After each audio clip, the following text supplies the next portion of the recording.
Domingo. El domingo es el mejor día de toda la semana. No hay día como el domingo. Estamos en el sexto domingo después de la Santísima Trinidad. Seguimos en medio de una pandemia y por lo tanto no hay mucha posibilidad, o en muchos países hay poca posibilidad para congregarse, para poder asistir a la iglesia y reunidos como familia poder alabar y glorificar el nombre de Dios, cumplir con esa responsabilidad que se nos ha entregado. Por lo tanto, quienes sí podemos hacerlo, quienes sí podemos asistir a la iglesia, debemos tener esto como una gran bendición, una doble bendición, no solamente porque podemos venir y cumplir con nuestro trabajo, con nuestra responsabilidad en cuanto al servicio, a la adoración de Dios, sino de que además, a diferencia de la gran mayoría del pueblo cristiano en el mundo, tenemos esa oportunidad entonces de congregarnos como familia para el culto público, para la adoración pública de nuestro Dios, de nuestro Señor. El domingo, aún en medio de las circunstancias difíciles, es y seguirá siendo el mejor día de toda la semana. El evangelio de este día está en Mateo capítulo 13, verso 24 al 43, donde está lo que se conoce como la parábola de la cizaña en el campo. Déjeme poner algo entonces, un pequeño contexto de lo que estaba acá ocurriendo.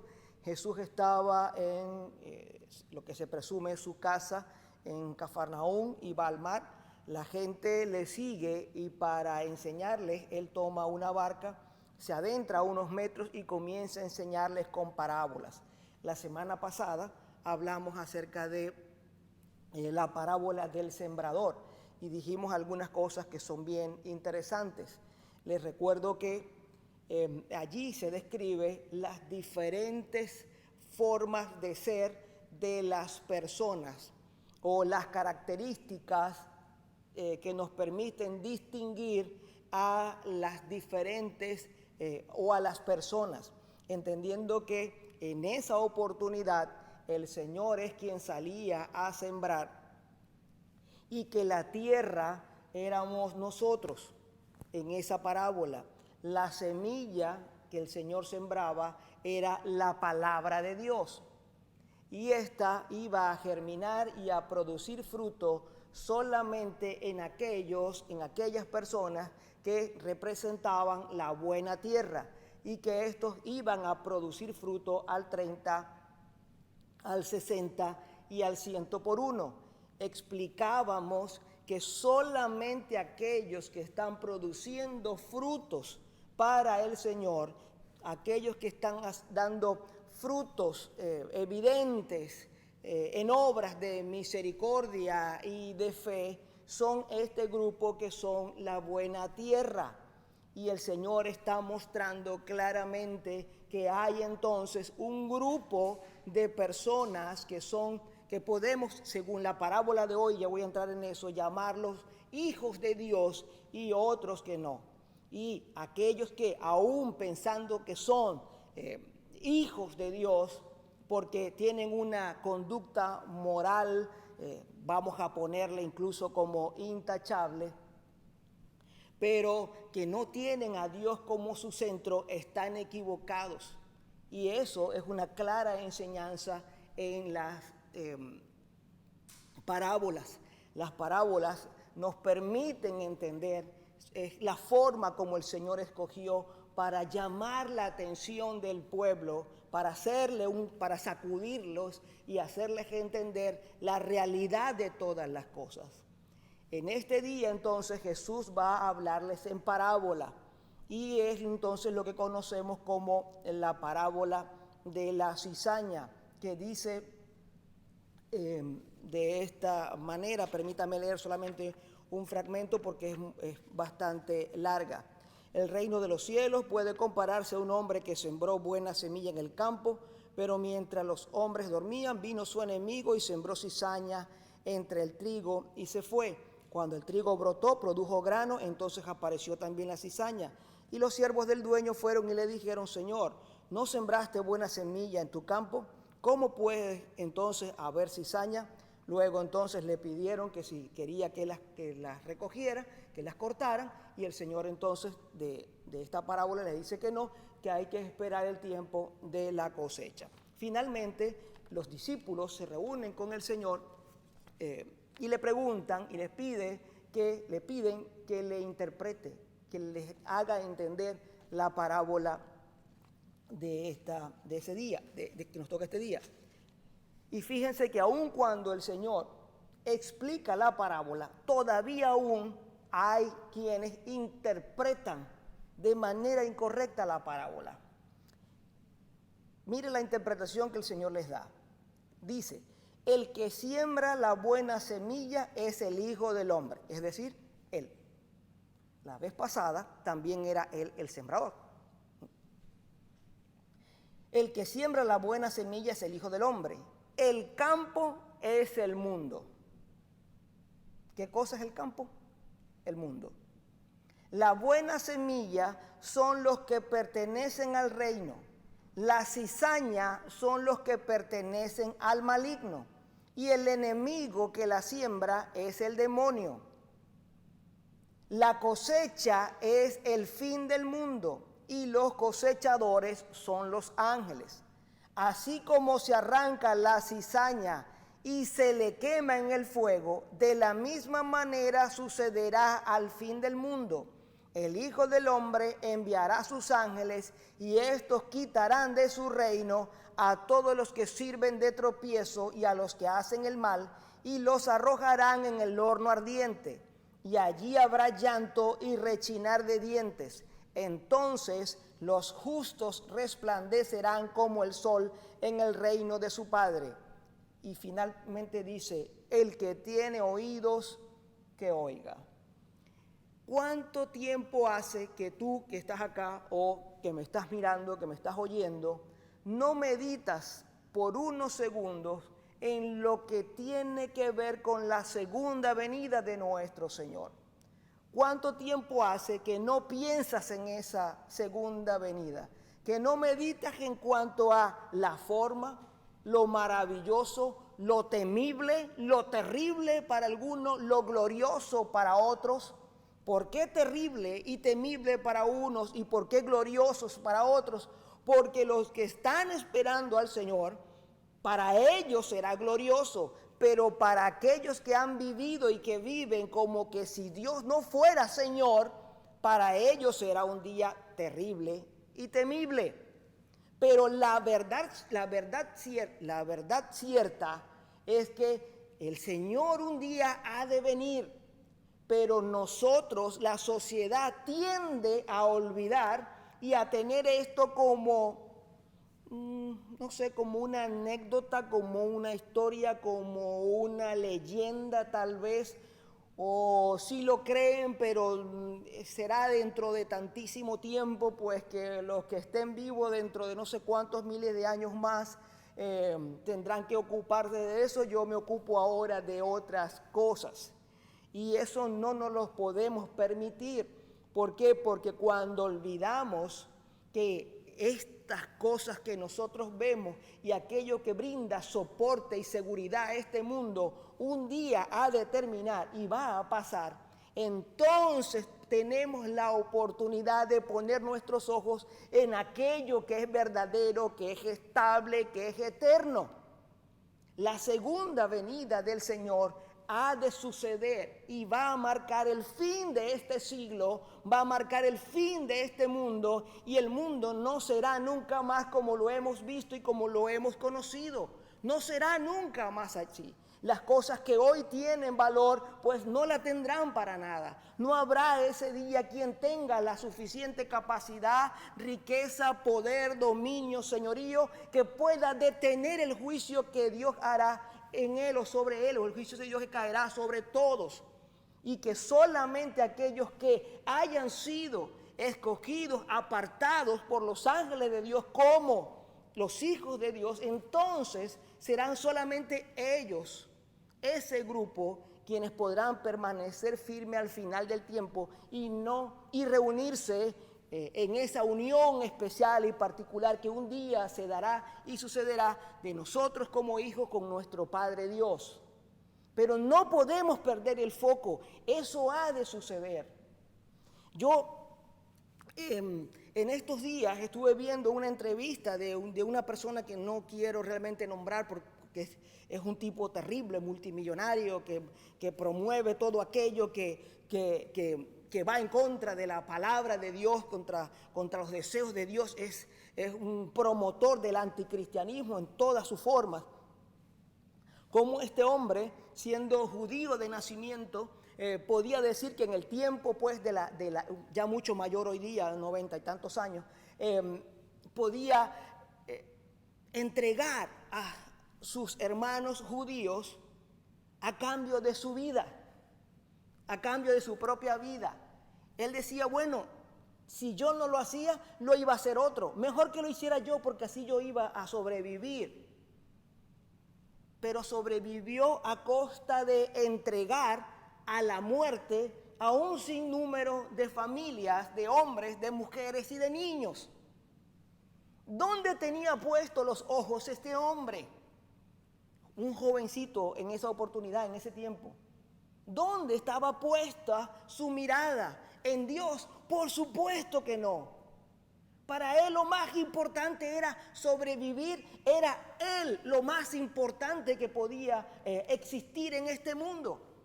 Y era tan importante sobrevivir que era capaz de enviar a la muerte a cualquier cantidad de personas, a cualquier cantidad de seres humanos, de sus hermanos. Y eso, aunque hoy nos suene así de duro, es la realidad de mucha gente que tiene como centro de vida este mundo y su propia vida y olvida lo que ha de venir, que ha de ser eterno. Y debemos ser muy cuidadosos. Así que nosotros como cristianos estamos convencidos, seguros de la segunda venida del Señor. Es más, nuestro credo, que usted lo tiene en el díptico, en la parte de atrás, que siempre lo recitamos una vez después finalizado del Evangelio, en el grupo, en el párrafo, cuando hablamos acerca de creemos en un solo Señor que es Jesucristo, en la parte final dice, y vendrá de nuevo con gloria para juzgar a vivos y muertos, y su reino no tendrá fin. Eso es fundamento de fe. Nosotros sabemos que Jesús viene y que viene el juicio, y por lo tanto deberíamos vivir preparados para ese tiempo pues de juicio. Ahora, présteme atención. El Señor comienza a hablar acerca de esta parábola y comienza a explicarla. Él dice que el terreno es ¿qué? El mundo. Pero sin embargo hay gente que dice que el terreno es la iglesia. ¿Usted no ha escuchado decir que en la iglesia crecen juntas la cizaña y el trigo? Que no somos todos los que están todos los que son. O sea, que nosotros podemos mirar aquí a un grupo de gente y no saber quién es cizaña y quién es trigo porque crecen juntas. Sí, y eso es verdad, pero no porque sea la iglesia. O sea, no podemos decir que la tierra es la iglesia, que el campo es la iglesia. El campo es el mundo. Y el Señor plantó en ese mundo un grupo, una cantidad XN de semillas, que esas semillas las describe el Señor más adelante como sus hijos. Y dice que el enemigo, que lo describe claramente como Satanás, plantó su propia semilla. Esa es la cizaña. Entonces, aquellos que dicen, no, Dios es absoluto amor, estoy de acuerdo con eso. Y por lo tanto, todos los seres humanos son sus hijos. Yo tengo que decirle que está equivocado. A la gente no le gusta cuando uno habla de esto, pero esta es la palabra de Dios. que está claramente enseñada en su palabra. ¿Usted se acuerda por qué fue rechazado Jesús? Porque no gustaba su mensaje, porque le decía a la gente de entonces que todos los rituales que tenían no servían para nada si no tenían amor a Dios y amor al prójimo. Que todos esos sistemas legales que hacían creer al judío que por ser descendientes de Abraham no tenían más nada que hacer, podían hacer cualquier otra cosa, y eso les garantizaba una entrada segura al reino de los cielos, al mundo futuro. Jesús les enseñó de que no era así. Él les dijo: ¿ustedes creen que porque que son hijos de Abraham? Bueno, mire, de estas piedras podemos hacer hijos de Abraham. O sea, además, hijos de Abraham son aquellos que hacen la voluntad de mi Padre. Les dijo el Señor también: si fueses hijos de Abraham, la voluntad de mi Padre harías, pero hacéis la voluntad de vuestro padre el diablo. Ah, no, es que eso es una manera dura de decir las cosas. Entonces Jesús está diciendo algo que no es verdad y por lo tanto peca. No, Jesús no pecó. Y eso todos tenemos que tenerlo claro. Tenemos que tenerlo muy claro. ¿Por qué estamos hablando de esto? Les dije que el Señor hacía una observación, un reclamo, un llamado de atención. Hay gente que dice, que habla acerca de que todos los caminos conducen a Dios. No es verdad. Solamente Cristo es el camino. No, que cualquier organización religiosa es igual, que todas las religiones son iguales. No, no lo son. No lo son. Eso es un error que se ha extendido y que debemos estar nosotros atentos para no caer en esa mala interpretación como mínimo, pero que es un error doctrinal terrible. Debemos estar atentos nosotros a ello. Es importante que lo sepamos. Y entonces, ¿cómo podemos hacer para identificar? Por los frutos. Por los frutos, no es nuevo, el Señor dijo: por los frutos los conoceréis.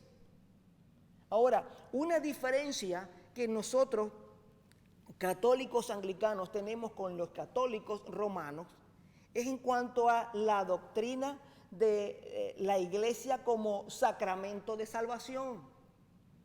Los romanos, nuestros hermanos católicos romanos, piensan, creen y enseñan que tú tienes que ser parte de la iglesia para ser salvo.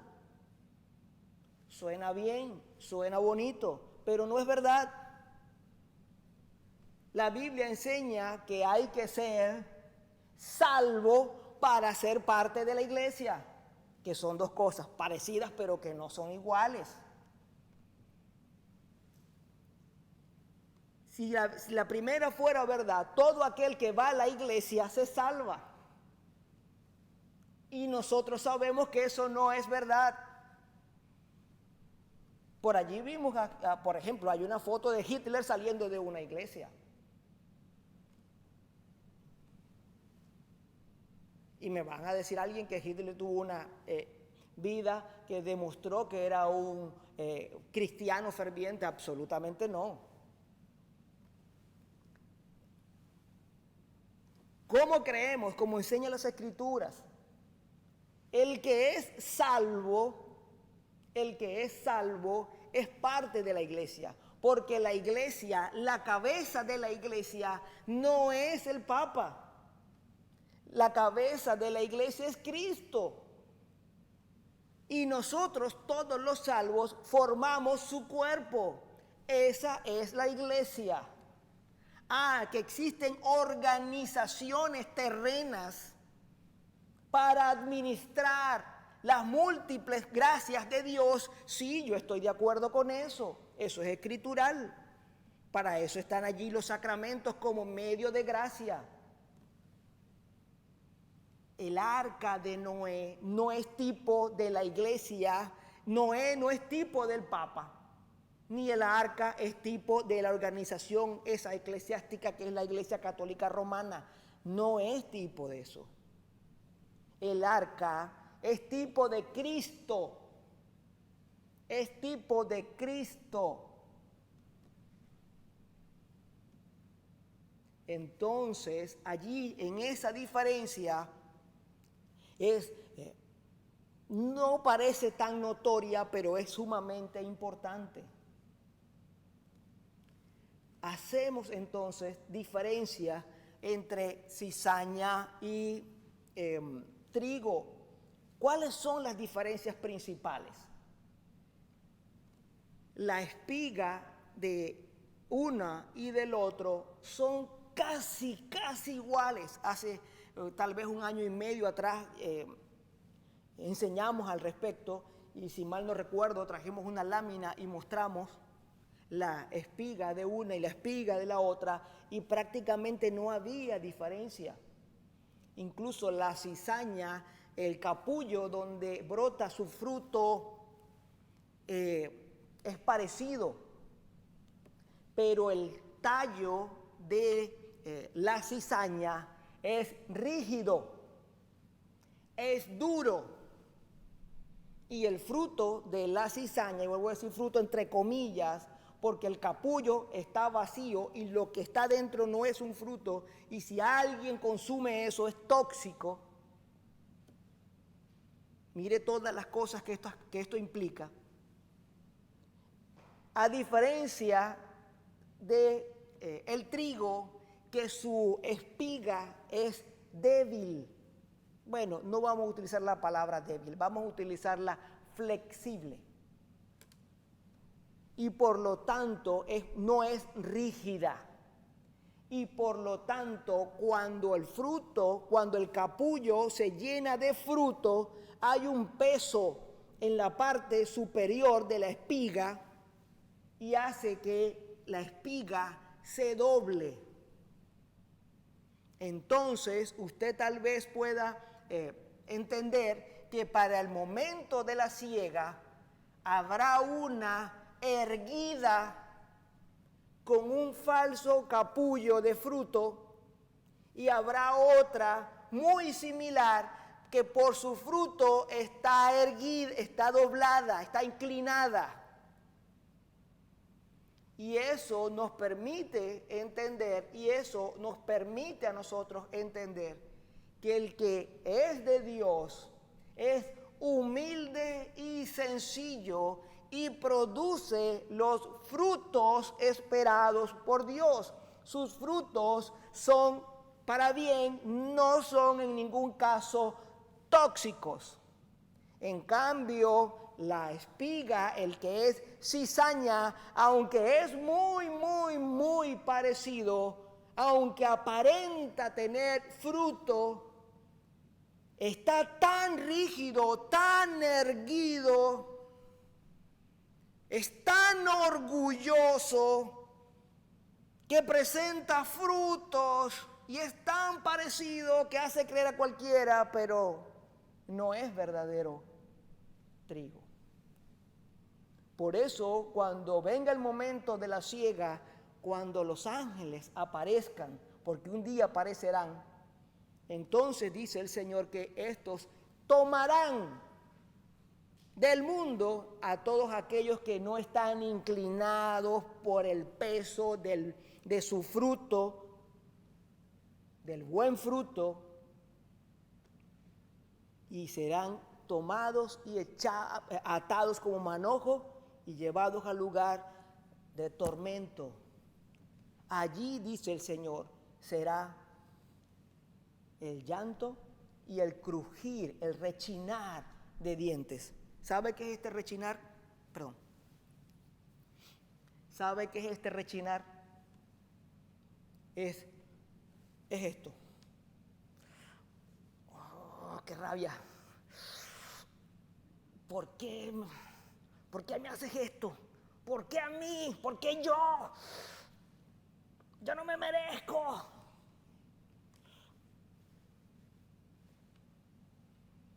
La fuerza de la boca crujiendo.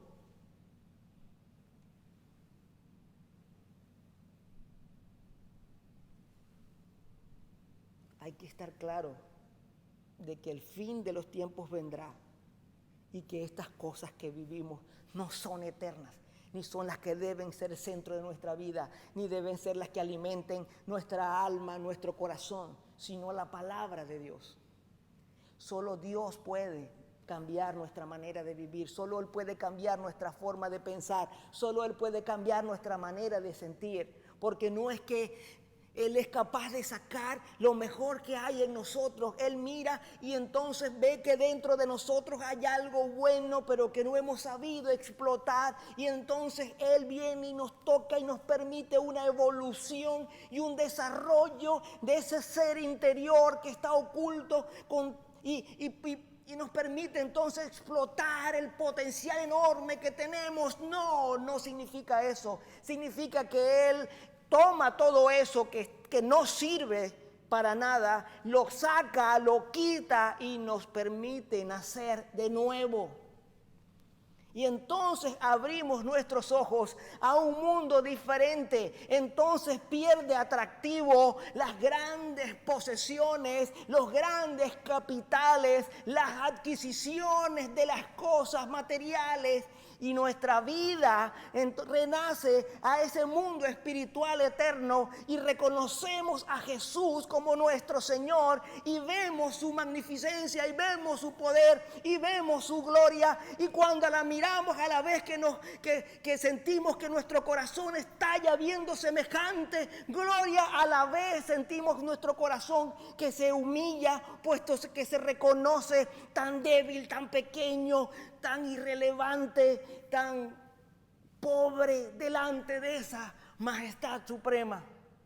Y no nos queda otra cosa que vivir para agradarle, que vivir para atenderle, que vivir para complacerle por agradecimiento puro. Ese, hermanos, ese es el trigo. Es el trigo. Solo Él puede cambiar, permitirnos nacer de nuevo, tener esa increíble experiencia y poder vivir para Él, sin miedo al juicio eterno, deseando su venida, deseando que ese día llegue, listos, preparados, sabiendo que no es por mérito, sino absolutamente por gracia, pues todo se lo debemos a Él. Hasta acá la homilía de este día.